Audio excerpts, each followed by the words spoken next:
এখানে কথা হচ্ছে কি, যারা মাজার ভাঙতেছে নাকি এরা মূলত আসলে জানে না মাজার কি বা কেন মাজার। এই দেশে মসজিদ ছিল না, মাদ্রাসা ছিল না, মক্তব ছিল না, এই দেশে পর্দা পর্দিতা ছিল না, বুঝছেন?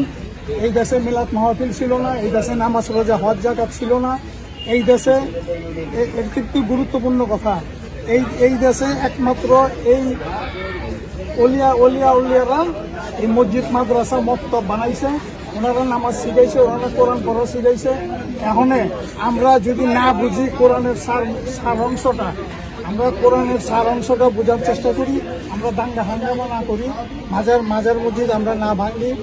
যখন মাদ্রাসার মধ্যে বলৎকার হয় তখন তো পাগল ফকিররা যায় না মাদ্রাসা ভাঙতে। মসজিদের ভিতরে ইমাম সাহেব বলৎকার কইরা বাচ্চারে খাটের নিচে কবর দিয়া ওই মসজিদে আবার ইমামতি করছে। ঠিক, কোনো পাগল ফকির তো যায় নাই মসজিদ ভাঙতে। হ্যাঁ, আজকে ওনারা কেন মাজার ভাঙতে যায়? এগুলো করার থেকে আমরা বিরত থাকি।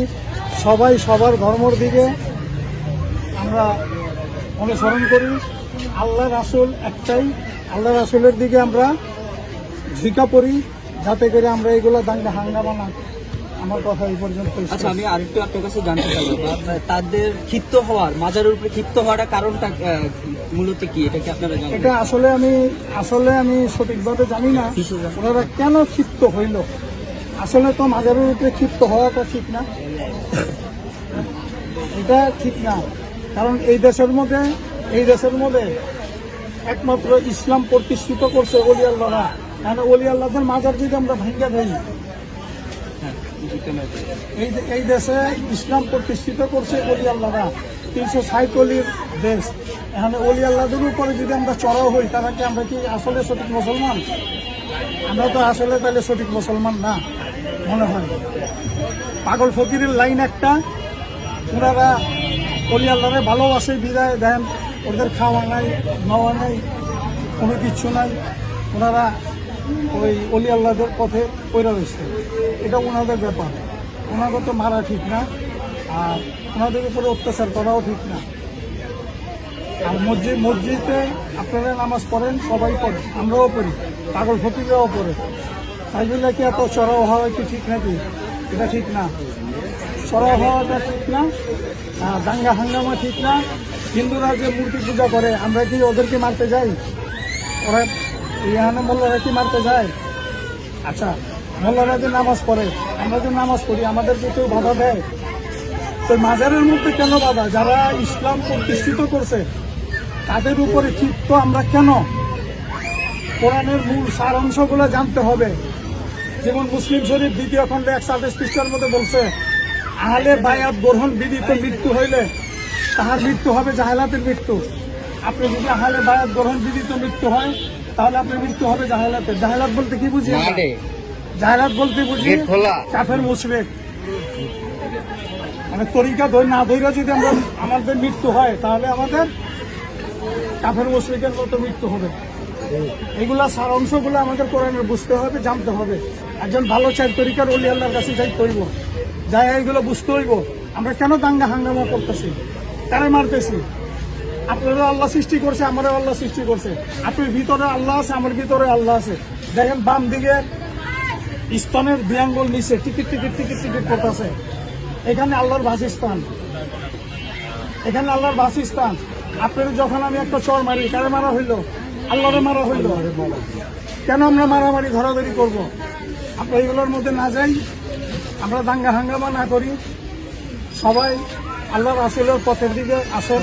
আল্লাহ রাসূল কিভাবে চলতে বলছে সেভাবে চলেন। দাঙ্গা হাঙ্গামা করেন না, মারামারি করেন না, রওজা ভাঙতে যাবেন না। আরেকটা বিষয় আপনি আপনার কাছে জানতে চাই, যে বিষয়টা হলো কিছু মোল্লারা বা মাওলানারা বলতেছে যে মাজারে সেজদা দেওয়া হয়। এই সেজদার বিষয়টা যদি আপনি একটু ক্লিয়ার করতেন। সেজদার বিষয়টা উনি সূরা মায়ের 17 নম্বর আয়াত কোরআনের উনি ভালো করে পয়সা ব্যাখ্যা করে দেখুক। সেজদা 3 প্রকার, সেজদা 3 প্রকার। মোল্লারা ভালো করে গবেষণা করে দেখুক 3 প্রকার। কিসের সেজদা, কোথায় সেজদা? আপনি সেজদা দিবার হইলে, নামাজ পড়বার হইলে একামত লাগে, অজু লাগে, গোসল লাগে, জায়নামাজ লাগে। নাকি? আর আপনি এইখানে আইসা অলির বাবার দরবারের মধ্যে এসে আপনি সেজদা দিয়েছেন, আসলে এটা সেজদাটা কি ওনাদের বুঝতে হবে, তারপরে মারামারি করতে হবে। ওনারা বুঝে না, আমতা যেই যায় মারামারি শুনে দেওয়া যায়, বুঝতে হবে। আসলে আমরা বুঝি না। একটু বিষয় বোঝায় বলেন তো। আমি আর বেশি দেখা তিন রকমের সেজদার কথা বলছেন। সেজদাটা তিন রকমের। একটা সেজদা হইলো আল্লাহকে দেওয়া, একটা সেজদা হইলো রাসূলকে দেওয়া, একটা সেজদা হইলো যার যার মুর্শিদকে দেওয়া। বুঝছেন? এই জন্য বলছি সেজদা তিন প্রকার। আপনি ভালো করে কোরআন বিশ্লেষণ করেন, কোরআন ব্যাখ্যা বুঝেন। বাংলা কোরআন আছে, আপনারা পড়েন সবাই, পড়া বুঝেন, মারামারি দরাদরি করেন না, এটা ভালো না। যারা মাওলানা আছে তাদের উদ্দেশ্যে তাহলে একটু কেন মাওলানারা মানে বললো তো এটা বিপদ হয়ে যায়।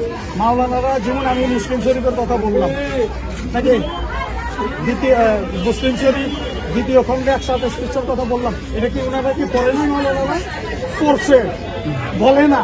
না বলার কারণ হইলো এটা, আপনিও নামাজ পড়েন, আমিও পড়ি, তাহলে আমার বেতন কেন? আমার বেতন কেন? বুঝতে পারছেন? আপনিও পড়েন, আমিও পড়ি।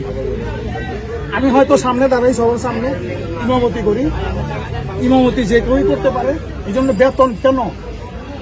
এই বেতন ওনারা পাবে না বিদায় ব্যাখ্যাগুলো দেয় না, সেটাই স্যার। আর বেশি বাতির দিকে যাইতে চাই না। Thank you.